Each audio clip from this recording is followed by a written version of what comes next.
Alright, so this one here, guys, this is that same guy, Steven. Him and I have met up a couple times in tournament. Same guy, Steven. Very nice guy. I already did a breakdown of him and I in Nogi. This is where he like sent me through the air and slammed me. So now we're going Nogi, we're going in the gi. So I pull guard. I got a foot on the hip. I'm just using that to kind of elevate him. Really, like I was going for an overhead sweep, but a lot of times when you go for like elevations like that, I'm looking for one of two things: either A, to flip you, to sweep you, or B, to get you to open up. If you base your hand weird, I can transition to an arm lock or a triangle or an omoplata or an arm crush. I'm really just trying to get you to open up. He wasn't letting go of anything, and I started losing my balance. So he's got like a little sweep out of it. I'm playing that whole hip fold. Now this position that I'm going at, man, that's a tired looking face, dude. So what I'm playing here is called dope mount. It's called dope mount because it's an interesting way to transition to the mount. A lot of people will play dope mount where they'll take this foot and actually staple this leg. I actually do not like that.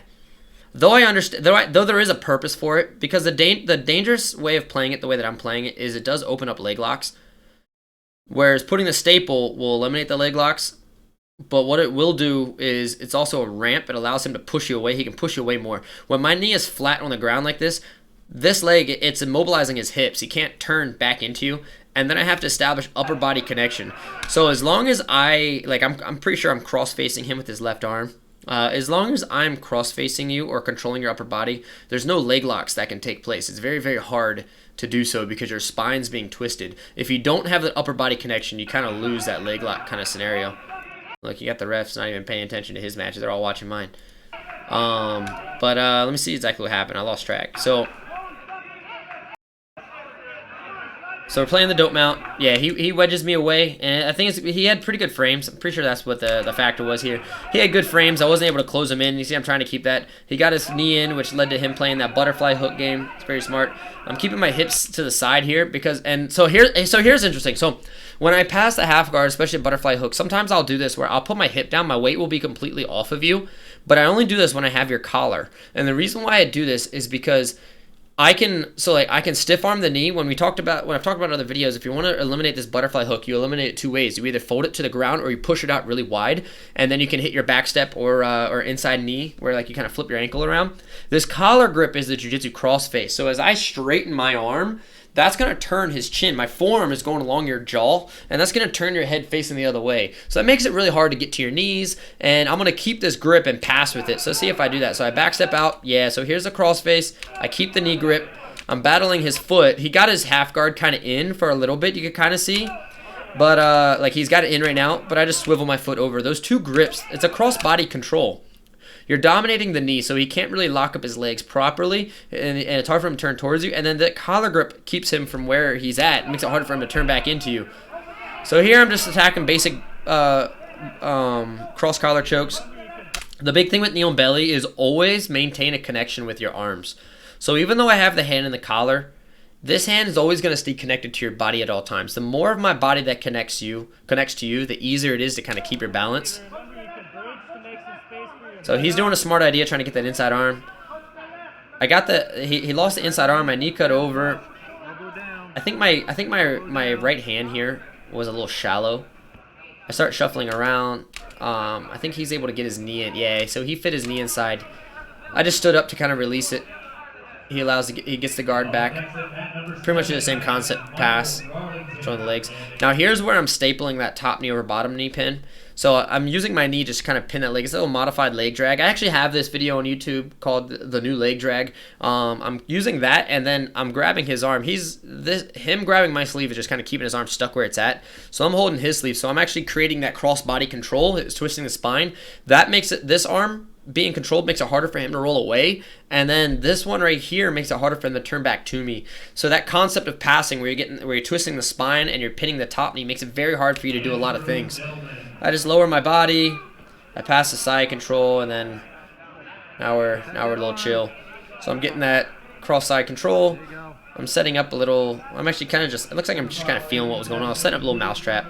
Just kind of feeling what was going on. The lapel. I'm a big fan of this lapel. What the lapel does, whether you attack with the lapel or not, you can always use it for a point of control. So like with a lot of white belts, like newer students, when I teach like half guard pass or even just side controls, a lot of times I will talk about the lapel and I won't go into a whole crazy intricate system of how to submit with them. I'll just tell them later you'll be able to submit. But just simply grabbing this, it creates a complete circle around this guy. So from his armpit all the way around to the lapel, that kind of stops that shoulder from bridging up, and then it goes all the way back to my shoulder being on his jaw. So now there's this like circle wedge. So instead of me having to use my arm to hold under his elbow, it allows me now to use my right arm for other things. So this just really increases this position in side control. So anytime you got a chance to feed that lapel, I highly recommend it. You should always do it.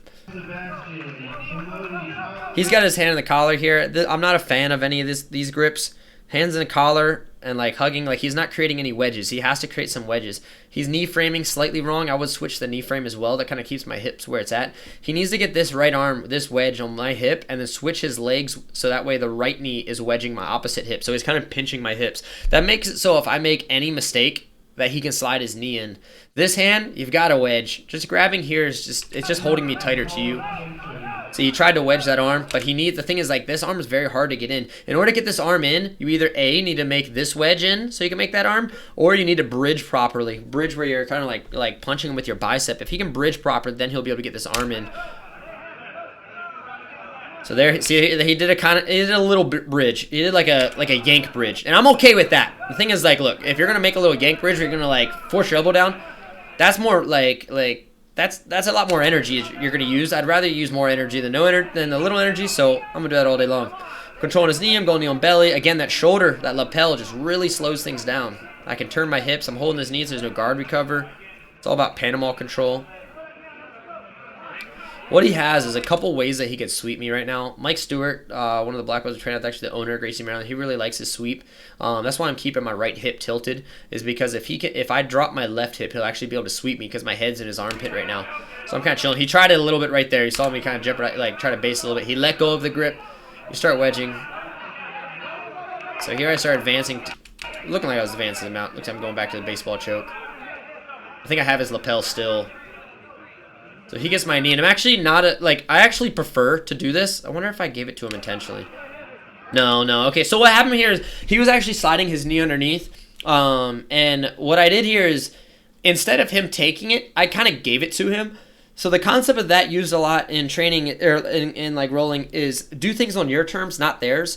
So instead of me like fighting to the death for him to get my foot and then he finally gets it, like I should have closed that off a little bit more, sliding my knee across. I'm not sure why I didn't, but if I did, he wouldn't be able to do that. But it's the fact that he slid his knee underneath now, I know that like, okay, I can either drop my hip and knee cut and create a fast movement, or I can pin his hips. So I sit on my foot here.